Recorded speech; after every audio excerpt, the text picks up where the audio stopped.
I'm going to show you guys how to make a quilted bookmark like this one. It's doing crumb quilting, so just scraps of fabric that I have already. And so let's quickly go through a supply list. A rotary cutter, just a straight one. And then I also, if you don't have pinking shears, I prefer to use a rotary cutter with pinking blade on it. If you don't have that and you have pinking shears, that works. Quilting ruler. This is my favorite. It's 12.5 by 2.5, so it cuts the width of the bookmarks. Grommets, hammer for that, and then the other grommet tools you'll need is the anvil and setter, and then a grommet punch. And I also have a scrap piece of wood that I use with it all. So I'm going to go through the steps really quick and show you how to do this.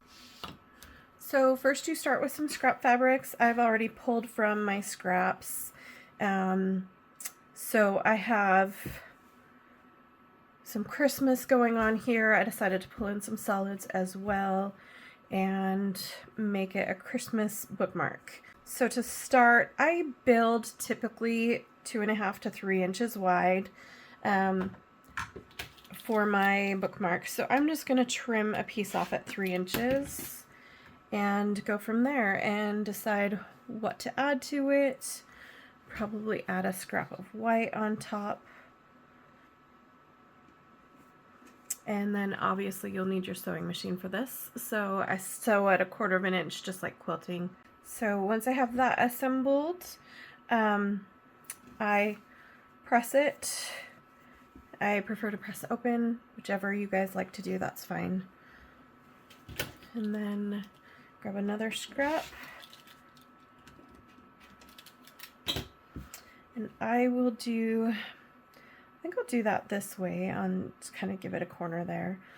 This really is just super scrappy, so you just get to assemble how you want. Okay, so once I've sewn, I trim off that excess.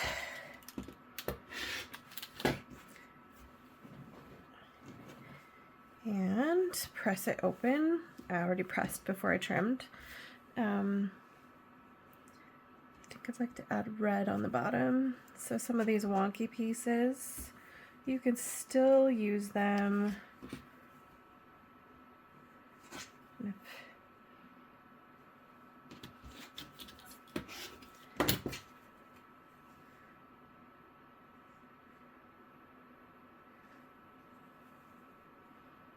I want it kind of like that, give another angle down on the bottom. So I'll trim it up and sew it on.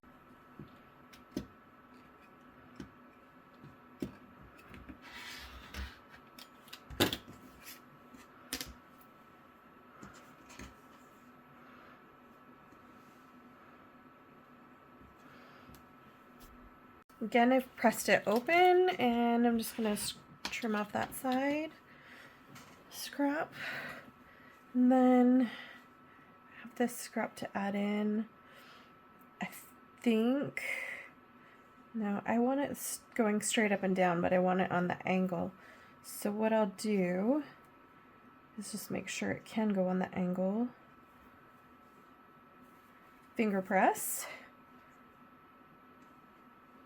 and then open it up and I'll sew along that piece that I pressed. Now I've sewn that on and I'm just going to trim it at the 1/4 inch, seam press it open, and then I will decide from there. I think I want to build upwards and maybe add some more of the candy cane back, or the peppermints back in. Go that direction. Obviously it starts looking kind of wonky and like I've just got scrapped edge. That's fine. It's all going to be squared off in the end. So as long as you're building 3 inches, I like to build about 8 inches high. The finished bookmark is going to be 2.5 inches by 7 inches. So give myself a little bit of room to play around with once I've built this. and extra room just so the quilting can be a little bit easier. So I'm going to sew this piece on. I'll be right back. And I'll trim this side up.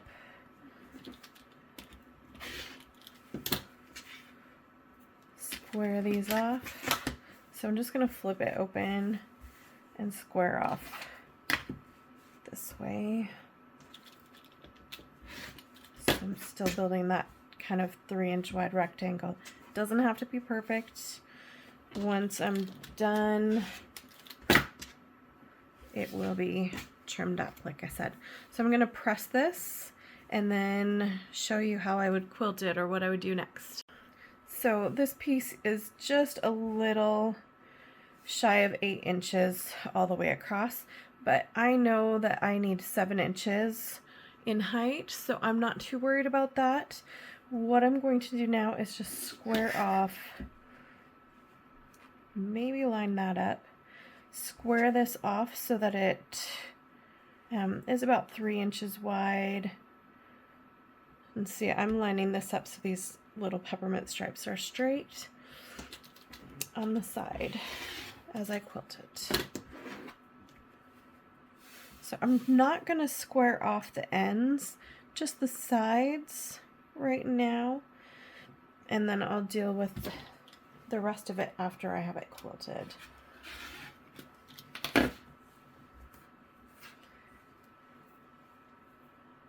So now we take this piece and we sandwich it just like you would a quilt. Because it's so small, I really honestly don't baste or do anything like that. I just grab some of my scraps of batting, and then what I'm actually going to do is trim them almost exactly right around this knot. I don't need extra space, so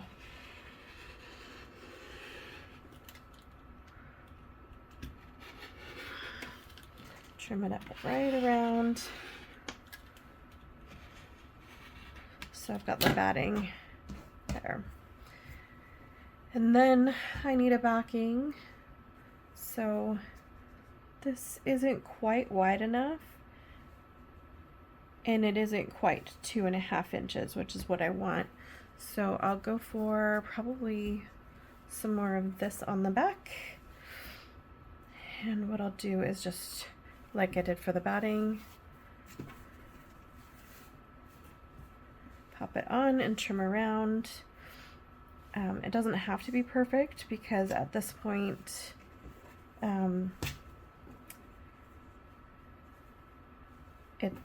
know it's going to be trimmed up afterwards. So lay it down, sandwich it. If it was a real quilt, I would be pinning or glue basting or spray basting to sandwich this properly. But because it's not, and it's such a small project, I really can get away without any basting. So these scraps, some of them, they're too tiny, I will toss them. Other ones, like this piece, I'll keep and make it into a new bookmark, or another one, or another project altogether. So once this is done, I start marking, and I like to use either a water-soluble marker, air and water disappearing ink.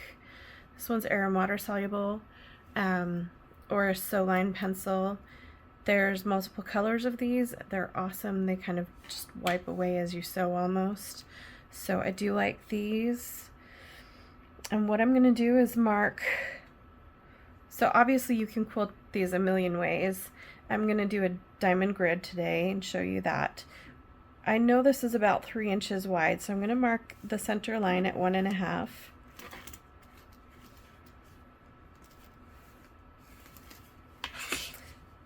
And then from there, I will use my 45-degree angle and draw several lines this direction and then this direction, so I'm diamond hatching. Probably do them at about 1 inch apart, So if I want to make sure they're an inch apart, following this inch line on the previous one, but I'm also going to follow that 45-degree angle so that it all lines up nicely. So I'll repeat that down this side, turn the ruler, and do it on the other side. I'll show you that in a second. So it's hard to see, but I do have chalk lines on the inch going all this direction. So now I need to go this direction to have the markings on the other side. So what I do is I turn the ruler, and using this white fabric here, I'm going to go to the 45-degree angle, line up with the point of the center line and the lines going this direction. So I want all of these lines to go on across through that center line. It'll look really fantastic in the finished product.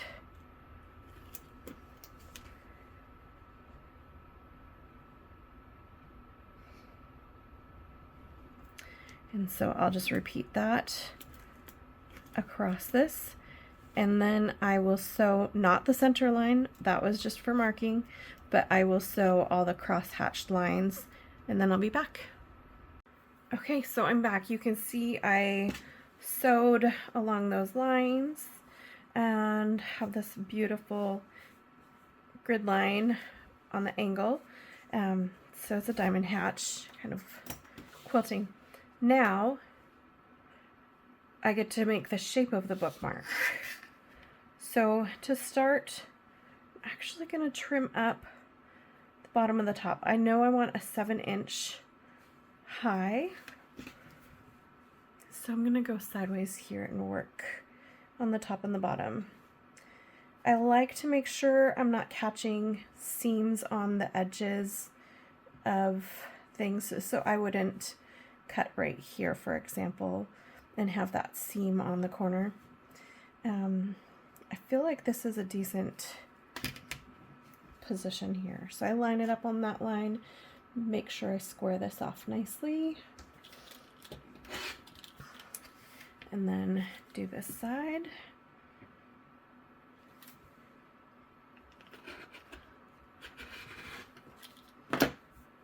So that didn't quite cut through. So now I have 7 inches, and I will trim it to the 2.5. So I am going to use, because this is my center line, I don't want to all of a sudden cut it at the 2.5 from one side and have it messed up and not be on center. I want this center line to look really good. So what I'm actually going to do is take, it's 2.5 inches wide, so I know 1.25 is where I'm going to line that up. 1.25, line it up along that center line, and you might not be able to see it, but I got it nice along that. Oh. And I should be using my pinking shear at this point. This will help the edge of this to not fray quite so much.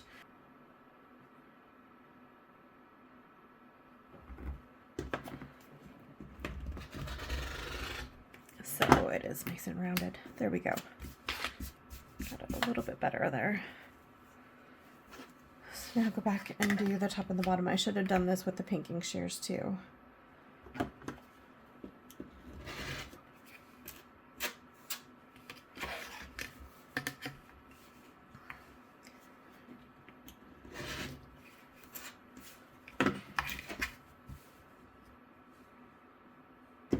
The last step in the cutting and trimming it up is to get this cornered angle like I have on the previous bookmark.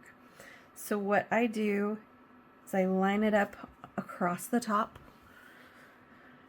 and then I use 1.5 inches down. It will go in about almost an inch, so, or maybe a little bit less than that. and I'll be left with a square, a little bit of line on the top, and then just trimmed off on the corner. I like to do it at a 30-degree angle, so pop that 30-degree angle on that center line still, scooch it up until I have right at the 1.5 inch mark here. And then I'll trim that corner off. Now, because pinking this one's a little bit harder, I'm not going to just repeat on the other side. I'm actually going to turn it upside down to repeat. Line it up with a line. And do 30-degree angle at 1.5 inches here and trim that off. Okay, last step for sewing is I am going to do just a lap around the outside here to hold the fabric down nicely. Okay, so you can see where I have sewn around the edge, just a quick lap. And then the last thing to do is add the grommet and the ribbon or ties, just to make it look more like a bookmark. Now, obviously, I could at this point, or I could have when I started, decided to build it as like a luggage tag or a gift tag or something, and just crop it off kind of at the 4-inch high instead of 7. Give it a luggage tag look. So it'd be super cute. You could write like to and from in here with a pen. That'd make a cute gift tag, but today we're doing bookmarks. So to start, I need to cut the hole, and for that we use a grommet punch. This is the part that cuts the hole in the fabric. See, it's hollow here and it's got an opening here so fabric can be pushed through, or often it's used with leather and stuff like that. I place this on the wood. I'm lining it up with my seam up here and with the center line that I still have, and then I'm just going to hammer. This is kind of dull, so what I actually do is hammer on an angle and just kind of punch around to get out as much of that circle as possible.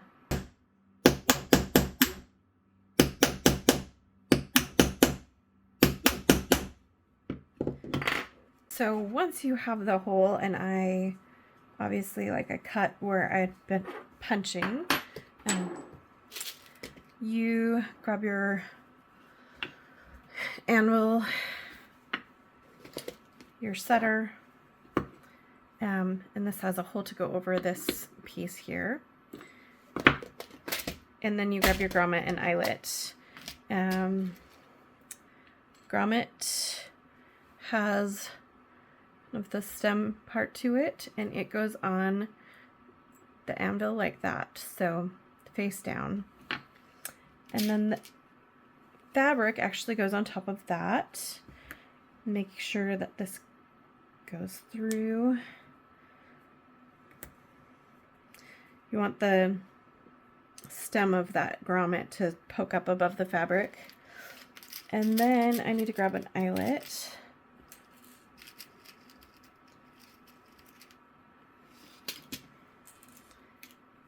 And that eyelet goes just over top here. This is so that the stem, as it's hammered down, will wrap around that.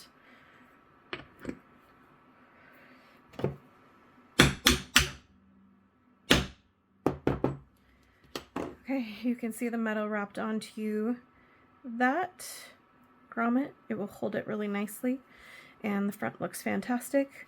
So now I need to add ribbon or fabric here. Add some of this in. I usually do it at about 7 inches long, almost. So this isn't quite the length I would want. This will do. So I'm just going to cut off about 6 strips at about 1/8 of an inch to 1/4 of an inch, just as small as I can get them. So the 1/4 inch, I mean, it looks all right, but I like it a little bit tinier, so I'll just go a little bit above 1/8 of an inch there. And trim off a tiny piece. And then I'll repeat that. I'll do 6 of these, and then I'll show you what I do next. Okay, so these, like I said, I usually like to have them about 7 inches long. If they're longer, I don't worry about that. I just bunch them up, and then I'll trim them off once I've got them hooked on. So I loop them like this, and then I'll kind of twirl that end so it'll feed through the grommet nicely. It can be a little bit tricky at this point, but it's usually not too bad. Just kind of twist it until you get kind of a point that you can feed through. Feed it through from front to back, and then I loop it through that loop that I've been holding, and I'm done. Yeah, 2 inches is usually what I do. So I'll trim it right here at the 8-inch line, and we're done. So the last thing I'll do is rub off these chalk lines that I have. I no longer need them. I wanted to show you, you can do the crosshatch, like the diamond quilting, but you can also just do one direction angles closer together. You could just do straight lines closer apart. You can quilt this any way you want. And then these two are crumb quilting, this as well as a crumb quilting, but I used just scrap blocks that I had and built it. And then this one I just used solid fabric. So I just wanted to show you different options you have for making these. All of these are scrap fabrics, so it's handy. And then you can do lace or ribbons or fabric up here for the tassels. So it's really lots of fun. Lots of variations can be made.